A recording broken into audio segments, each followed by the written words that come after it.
एक अच्छा पुजारी की एक पूजा कैसे सफलीभूत होती है, तो मंदिर में जाकर के सबसे पहले वो अभिषेक करता है। वहां पर भी वो गुनिया तांत्रिक क्रिया करके पहले सबसे पहले अपने वो जो इष्ट उसने पत्थर गाड़ा है उस पत्थर का पहले अभिषेक करता है। अभिषेक करने के बाद वहां पर वो द्रव्य चढ़ाता है। यहां पर भी जैन मंदिरों में अभिषेक के पश्चात प्रक्षालन करने के बाद देव पूजन की व्यवस्था लिखी गई है कि आपको पूजा करनी है। एक अशुभ काम है, एक शुभ है। कैसा होता है आप देखिए कि वहां पर वो किसी को मारने के निमित्त से एक पुतला बना रहा है और यहां पर हमने किसी के सुख के लिए एक जिनबिंब की स्थापना की है। यहां पे वहां पर भी पहले अभिषेक करेगा। अभिषेक के बाद दूसरा कर्तव्य बनता है किसी भी जैन कुल के व्यक्ति का कि भगवान की पूजन करे। पूजा करने के बाद तीसरा कर्तव्य आचार्य सोमदेव सूरी महाराज ने यशस तिलक चंपू महाकाव्य में लिखा बंधुओं कि वो वहां पर जाकर के जिस भगवान की पूजा करी है उसी भगवान का स्तोत्र पाठ करे। जैसे मान लीजिए आपने आदिनाथ भगवान की पूजा कर ली आदिनाथ भगवान के मंदिर में जाकर के, तो फिर आप भक्तांबर स्तोत्र का पाठ और कर लीजिए। स्तोत्र पाठ करने के बाद आप वहां से उठें तो आप भगवान के नाम की माला फेरें।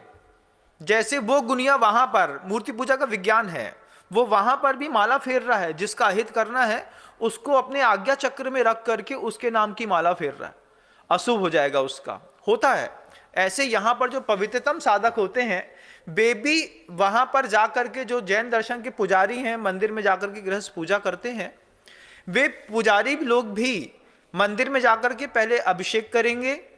अभिषेक करने के बाद देव की पूजन करेंगे। देव की पूजा करने के बाद देव के नाम से स्तोत्र पाठ करते हैं। स्तोत्र पाठ करने के बाद वे पुजारी वहां पर जाकर के भगवान के नाम की माला फेरते हैं। फिर माला फेरने के बाद उन्हीं भगवान के नाम का स्वाध्याय करते हैं। आदिनाथ पुराण उठा लिया और उसके 5 पन्ने 2 पन्ने 1 पन्ना पढ़ा, एक पैराग्राफ ही पढ़ा, लेकिन स्वाध्याय किया।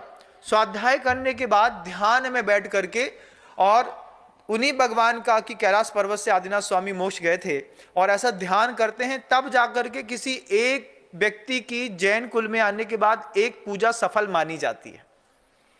आप लोगों में से कई लोगों की आदत पड़ गई है कि अभिषेक करते हैं और कपड़ा धोती उतारते हैं और चलते बनते हैं, लेकिन ये देव पूजा देव सेवा नहीं है।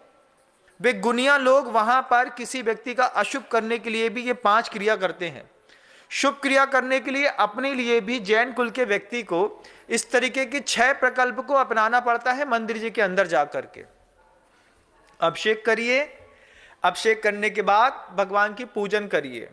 पूजा किसको कहते हैं, तो आप अष्टद्रव्य हाथ में ले ले और उदक चंदन तंदुल पुष्प कई चरु सुदीप सुदूप फलार्घ कई धवल मंगल गान रवा कुले जिन ग्रहे जिननाथ यजामहे। ऐसे बोल करके अष्ट द्रव्य को आप जिनेन्द्र भगवान की प्रतिमा के समक्ष चढ़ा दें। इसको पूजन कहा है। वीरसेन स्वामी ने धवला की प्रथम पुस्तक पे। अब मान लीजिए आपके पास समय ज्यादा है तो फिर आप पूजा का विस्तार करें। यही विधि थाड़ो होय से पढ़ें, स्वस्ति मंगल पाठ पढ़ें, फिर उसके बाद परम स्वस्ति मंगल पाठ पढ़ें, फिर अच्छे से पूजा करें, फिर अच्छे से ढोल मंजीरा बजाएं, नाचें। ये आपका शुभोपयोग है। इस शुभोपयोग में आप 1 घंटा, सवा घंटा, 1.5 घंटा जितना लगाना है लगाएं, कोई आपत्ति नहीं। ये पूजन है। इस पूजन के बाद लेकिन आपको भगवान के नाम का स्तोत्र पाठ भी करना है, ये आप भूल मत जाइए। आदिनाथ भगवान की पूजा करी तो आदिनाथ भगवान का स्तोत्र पाठ, महावीर भगवान की पूजा करी तो महावीर भगवान का स्तोत्र पाठ, यदि ये चैतन्य मुकुर इव भावाश्चिद चितः। शांतिनाथ भगवान का स्तोत्र पाठ 40 पढ़ लिया, उसमें तो लिखा रहता है सब, है ना। शांत्याष्टक पढ़ लिया, न स्नेहा शरणम प्रयांति भगवान पादद्वयम ते प्रजा, ऐसे। फिर उसके बाद पार्श्वनाथ भगवान नरेंद्रम फणेन्द्रम पढ़ लिया। जिसकी भी आप पूजा करें उनके नाम का स्तोत्र पाठ। स्तोत्र पाठ के बाद उनके नाम की माला, माला के बाद उनके ही ग्रंथ का स्वाध्याय, फिर ध्यान, और ध्यान के माध्यम से आज्ञा चक्र को जागृत करने के बाद जब वो पुजारी भगवान के अभिषेक का जल लेकर के घर में जाता है तो उससे जहां तक वो गंधोदक की गति होती है वहां तक शुभ की गति भी होती है। आचार्य सोमदेव सूरी महाराज जी कह रहे हैं, 10वीं सदी के वे महान आचार्य जिनकी प्रस्तावना में लिखा गया है कि जब ये इस षष्ठी पर थे, इनसे ज्यादा प्रकांड विद्वान पूरी षष्ठी पर कोई दूसरा न था।